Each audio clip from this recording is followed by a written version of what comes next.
आज के इस वीडियो में मैं बात करने वाला हूं कुर्मी और सैंथवारों की उत्पत्ति तथा उपाधियों के प्रारंभ पर। कुर्मियों की उत्पत्ति कैसे हुई, सैंथवारों की उत्पत्ति कैसे हुई और उपाधियों का प्रारंभ कैसे हुआ। जैसे आजकल आप लोगों ने देखा होगा कि कई जातियां हैं जो राय, राव, साह, शिंग ये इस्तेमाल करती हैं। तो इन्होंने ये इस्तेमाल करना कब से प्रारंभ किया और क्यों किया, ये भी मैं आपको इस वीडियो में बताने वाला हूं। आप लोग इस वीडियो को पूरा देखो क्योंकि इस वीडियो में आपको बहुत ही अच्छी जानकारी मिलने वाली है। तो आइए वीडियो की शुरुआत करते हैं। तो वीडियो की शुरुआत यहां से करेंगे, कुर्मी और सैंथवारों की उत्पत्ति तथा उपाधियों का प्रारंभ। सबसे पहले ऐतिहासिक स्रोत की बात करते हैं कि ये मैंने जो जानकारी है वो कहाँ से ली है। ये जानकारी मैंने एक रिपोर्ट है जिसका नाम है investigation on the caste of morals of united provinces in Bihar, doctor Chatterjee की है। ये बहुत ही अच्छी है, इससे मैंने ये जानकारी ली है और ये अंग्रेजी भाषा में है, तो इसका मैंने अनुवाद हिंदी में किया है। तो वो अनुवाद मैं आपको इस वीडियो में बताने वाला हूं। ये वीडियो आप लोगों के लिए बहुत ही इंपॉर्टेंट है। अगर आप कुर्मियों के बारे में जानना चाहते हैं, सैंथवारों के बारे में जानना चाहते हैं या उपाधियों के बारे में जानना चाहते हैं, तो इसमें आपको बहुत ही अच्छे से जानकारी मिलेगी। सबसे पहले बात करते हैं प्राचीन प्रमुख कबीलों के परिचय पर, जो कि बहुत ही महत्वपूर्ण तथ्य है। विदेशी आक्रमणकारियों के द्वारा सिंधु घाटी सभ्यता पर आक्रमण किए जाने के बाद सिंधु घाटी में रहने वाले कबीले दक्षिण पूर्व की ओर चले गए थे। यहाँ पे आपको समझना है बहुत अच्छे से। जो कबीले पूर्व की ओर गए उन्होंने अपना निवास स्थान हिमालय का जो तराई क्षेत्र है उसको बनाया था। ये आपको यहाँ पे अच्छे से समझना है। जिन कबीलों ने अपना जो स्थान है वो साक के वनों में बनाया था, वही बाद में साक या शाक्य के नाम से जाने गए थे। जिन कबीलों ने कोल अर्थात जामुन के जो वृक्ष हैं उनमें अपना निवास स्थान बनाया था, वह बाद में कोलीय कहलाए। जिन कबीलों ने कुशी नाम की जो घास है उसकी अधिकता वाले मैदानों को अपना निवास स्थान बनाया था, वह जो स्थान है बाद में कुशीनारा कहलाया है। ऐसा इस रिपोर्ट में लिखा हुआ है और ये मुझे सही लगता है कि हाँ, ये सही है। इन कबीलों के लोगों के पास पालतू जानवरों की संख्या अधिक थी, इसी कारण इन लोगों ने कुशीनारा को अपना निवास स्थान बनाया था, क्योंकि इसीलिए तो इन्हें घास चाहिए थी। इसीलिए इन्होंने ऐसे स्थान को चुना जहां पर घास बहुत अच्छी हो, जिससे इनके जानवरों का पेट भर सके। इसीलिए इन्होंने इस स्थान का चुनाव किया था। आजकल हमें इस स्थान के संबंध में क्या सुनने को मिलता है कि भगवान श्री राम के पुत्र थे कुश, उन्होंने इस शहर को बसाया था और उनकी ये राजधानी रही है, इसी कारण इसका नाम कुशीनगर पड़ा है, जबकि ये तथ्य सही नहीं है। इस कबीले के लोग मल्ल युद्ध में बहुत निपुण थे, इसी कारण इनकी पहचान कुशीनारा के मल्ल के रूप में हुई। ये आपने खूब सुना होगा, कुशीनारा के मल्ल, इसके रूप में इनकी पहचान हुई। क्यों हुई? क्योंकि ये मल्ल युद्ध में बहुत अच्छी तरह से ये उसको जानते थे, इसीलिए ये कुशीनारा के मल्ल कहलाए। इसी कुशीनारा के मल्लों की एक शाखा ने पावा को अपना निवास स्थान बनाया था और वह पावा के मल्ल कहलाए थे। पावा का नाम आप लोगों ने जरूर सुना होगा, जब हम भगवान महावीर के बारे में पढ़ते हैं खूब इसका जिक्र होता है। और कुशीनगर का भी नाम आप लोगों ने खूब सुना होगा, जहां हम भगवान बुद्ध के बारे में पढ़ते हैं, इसका खूब जिक्र किया जाता है। कौशल के राजा विदुडभ के द्वारा कपिलवस्तु पर किए गए आक्रमण से कुछ शाक्यों ने क्या किया था कि कपिलवस्तु को छोड़ के वो पिपली वन में जाके बस गए थे। बाद में वही जो शाक्य हैं वो पिपली वन के मौर्य कहलाए थे। इसकी जानकारी मैंने आपको एक वीडियो में और दी थी। तो यहाँ से जो शाक्य हैं वही मौर्य हैं, जो मौर्य हैं वही शाक्य हैं। इसीलिए स्वयं सम्राट अशोक ने भी खुद को बुद्ध का वंशज बताया है। अब यहां से शुरू करते हैं कुर्मियों की उत्पत्ति के बारे में, जो कि बहुत ही महत्वपूर्ण तथ्य मैं मानता हूं। कुर्मियों की उत्पत्ति कैसे हुई? क्योंकि कुर्मियों के संबंध में क्या है, आजकल बड़ी भ्रांतियां हैं। लोगों ने अनेक कथाएं इसके संबंध में क्रिएट कर डाली हैं और लोग उन कथाओं को सच मानते हैं, जबकि वो कथाएं बिल्कुल भी सच नहीं हैं।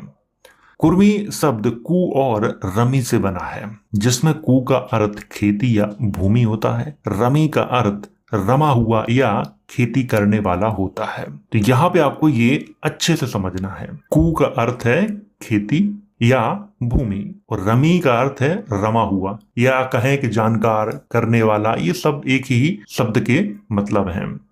कुर्मी शब्द का अर्थ जो हुआ वो मूल रूप से यही हुआ है कि खेती करने वाला, उसी को कुर्मी कहा जाता है। इसी कारण पाली साहित्य में कुर्मियों को खत्ती यानी भूस्वामी कहा गया है, यानी इनके पास बहुत भूमि होती थी, उसी खेती के कारण ये खत्तीय कहलाए हैं। आजकल लोग क्या करते हैं, कुछ इतिहासकार ऐसा करते हैं कि जो पाली में खत्तीय हैं उन्हें क्षत्रिय लिख देते हैं, जबकि क्षत्रिय और खत्तीय दोनों अलग अलग हैं। क्षत्रिय शब्द की जो उत्पत्ति है वो छत्र से होती है, शासन करने वाले व्यक्ति को कहा जाता है क्षत्रिय, और खत्तीय जो होता है वो शासन करने वाला नहीं होता है बल्कि बहुत बड़ा भूस्वामी व्यक्ति होता है, उसको खत्तीय कहा जाता है, यानी जमींदार, उसको खत्तीय कह सकते हो क्योंकि उसके पास बहुत जमीन होती है, बहुत खेती होती है। और ये गलती सारे इतिहासकार मिलकर करते हैं।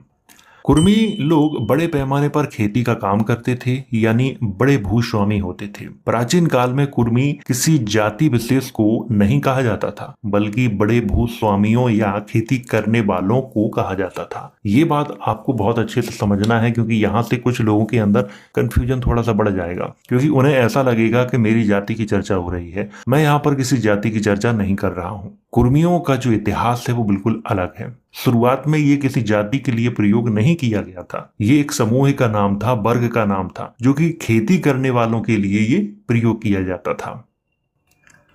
वर्तमान समय में कुर्मी शब्द एक जाति विशेष के लिए प्रयोग किया जाता है, जबकि प्राचीन समय में कुर्मी शब्द किसी जाति विशेष के लिए प्रयोग नहीं किया जाता था। पाली प्राकृत भाषा में कामरा, संस्कृत में कर्मरा और हिंदी भाषा में कुर्मी प्रयोग किया गया है। कुर्मी शब्द का मूल जो शब्द है वो पाली प्राकृत भाषा का कामरा शब्द ही है, और कामरा आपने खूब सुना होगा।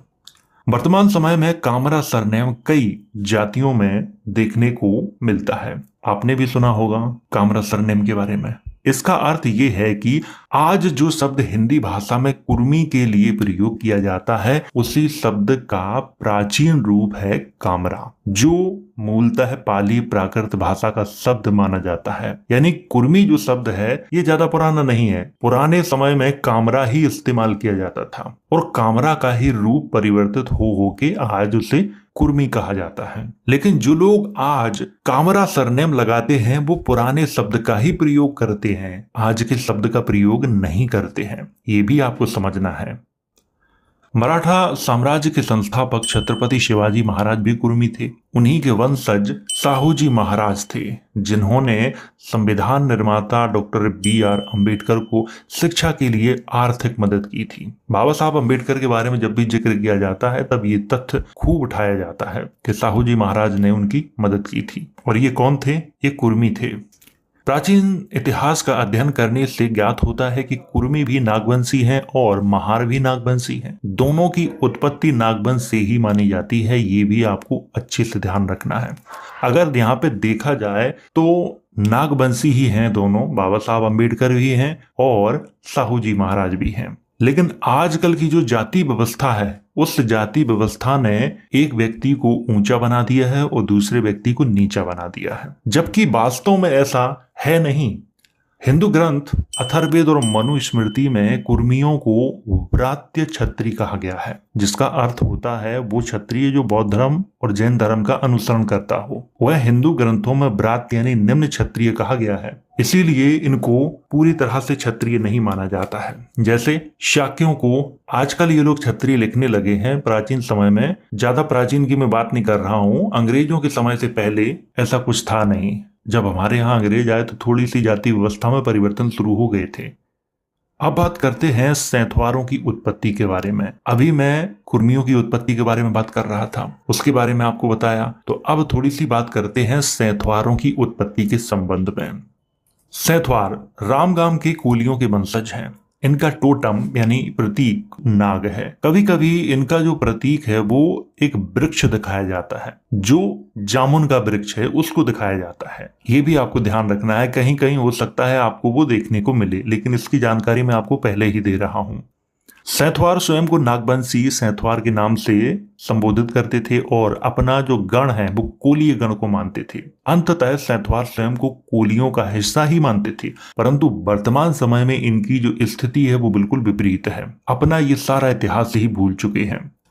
वर्तमान समय में जो शाक्य, मौर्य, कुर्मी, शैंथवार और मल्ल हैं वह प्राचीन काल में एक थे और उनका कुल भी एक ही था। रामगाम का यह कोलीय गण बुनकरों का गण था, जो कपड़े बुनने का काम करते थे। बुनकरों का नाम भी आप लोगों ने खूब सुना होगा।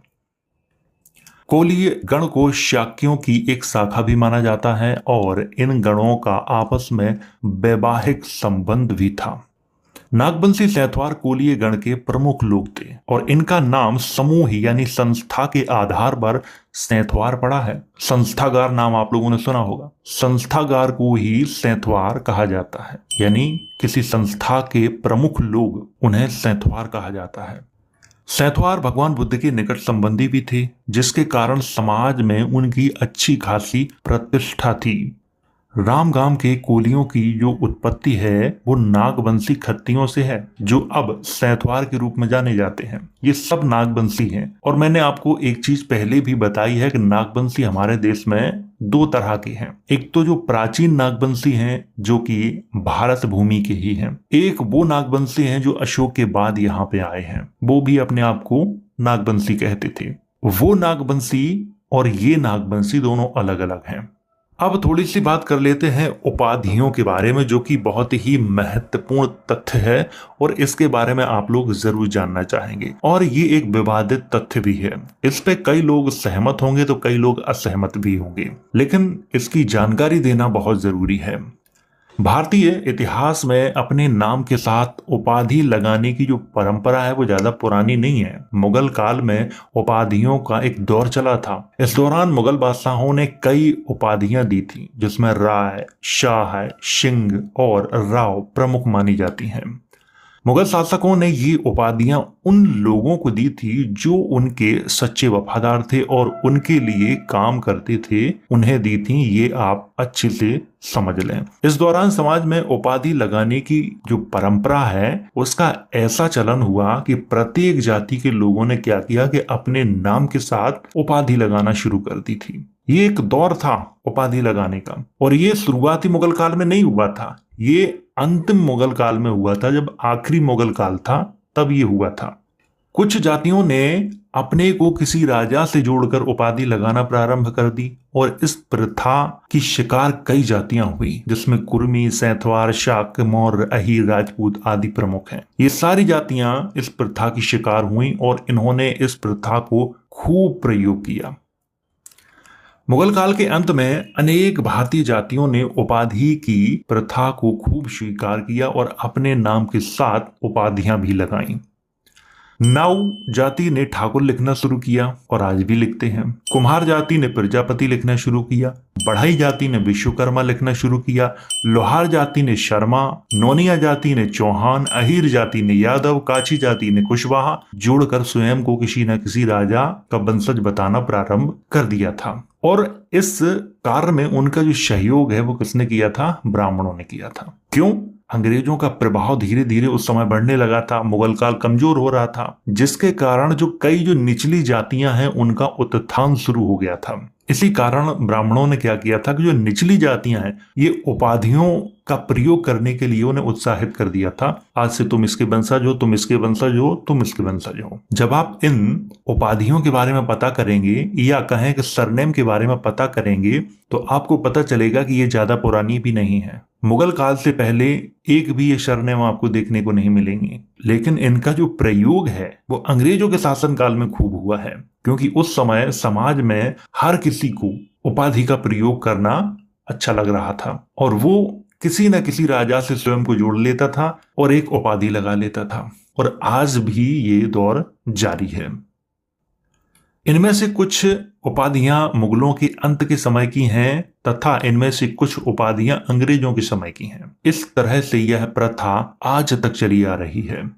कुशवाहा और कछवा आमतौर पर एक ही वंश के लोग माने जाते हैं, जबकि सच्चाई इसके विपरीत है। कच्छ अर्थात कछुआ, वाहा अर्थात वंशज यानी कछुआ का वंशज, जो भगवान विष्णु का एक अवतार माना जाता है, उन लोगों ने स्वयं को कछवाहा कहा, कुशवाहा नहीं कछवाहा कहा है। यहाँ पे इस सिस्टम को समझना होगा। जब इतिहास पढ़ोगे तब इसको समझ पाओगे। 2-4 किताबें पढ़ने से आप इस चीज को नहीं समझ पाओगे, न जान पाओगे। अधिकतर लोगों के अंदर ये भ्रम है, कछवा और कुशवाहा एक ही है।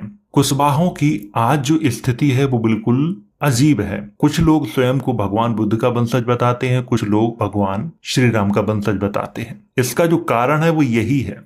कुशवाहा जो आजकल स्वयं को भगवान श्री राम के पुत्र कुश का वंशज बताते हैं, इनकी उपाधि भी अंग्रेजों के समय में ही आई है। उससे पहले आपको कोई कुशवाहा नहीं मिलेगा। और ये प्रारंभिक की मैं बात कर रहा हूं। कछवा तो थे, कछवा एक वंश भी है, लेकिन कछवाहा और कुशवाहा दोनों अलग अलग हैं। हालांकि ये चीज आपको बुरी लग रही होगी कि मैं ये एक नई जानकारी आपको दे रहा हूं।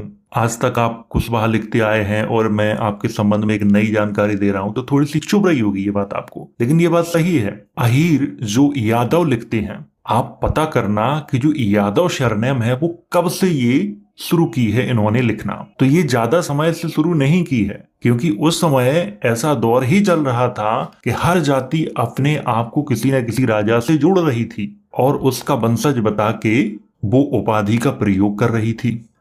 कुशीनगर का प्राचीन नाम क्या है? कुशीनारा है। यह नाम कुशी नाम के घास के आधार पर पड़ा है। प्रारंभ में जो कबीले यहाँ आकर बसे थे, उन्होंने ही इस स्थान का नाम कुशीनारा रखा था। आप जानते हो, इसके संबंध में भी न जाने कितनी भ्रांतियां लोगों के अंदर हैं। कुछ लोग ऐसा मानते हैं कि भगवान श्री राम के पुत्र थे कुश, उन्होंने इसे अपनी राजधानी बनाया था, उन्होंने यहाँ पर राज्य किया था, तो उनके ही नाम पर इसका जो नाम है कुशीनगर वो पड़ा हुआ है, ऐसा आजकल लोग सोचते हैं। जबकि सच्चाई ये है ही नहीं। कुशी नामक घास है जिसे अधिकतर लोग जानते भी हैं और कुशा घास भी कहते हैं, तो उसी कुशी घास के नाम पर ही इसका नाम कुशीनारा पड़ा है, किसी राजा के नाम पर नहीं पड़ा है। और विडंबना तो ये है कि इसके संबंध में एक कहानी भी मिलती है कि इस स्थान का नाम किसी राजा के नाम पे पड़ा है। बड़ी लंबी चौड़ी कहानियां हैं, मैंने खुद ही पढ़ी हैं वो। जबकि प्रमुख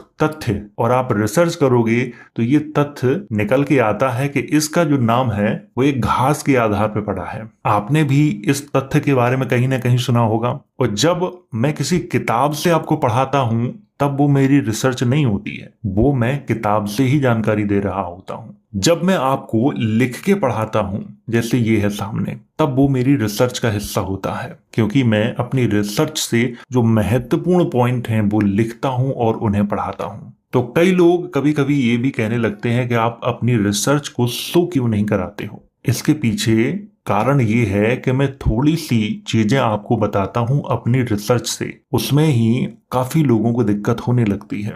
तो मैं ये चाहता हूं कि धीरे धीरे आप सब कुछ जानें। एकदम से मैं बताऊंगा तो आप बर्दाश्त नहीं कर पाओगे उस चीज को, क्योंकि बचपन से आपने वो नहीं सुना है। और एकदम से मैं आपको नई जानकारी दूंगा तो आपको ऐसा लगेगा कि ऐसा तो हो ही नहीं सकता। इसीलिए धीरे धीरे करके मैं सारे तथ्य आपको अच्छे से समझा दूंगा। तो उम्मीद है ये चीज आपको समझ में आई होगी।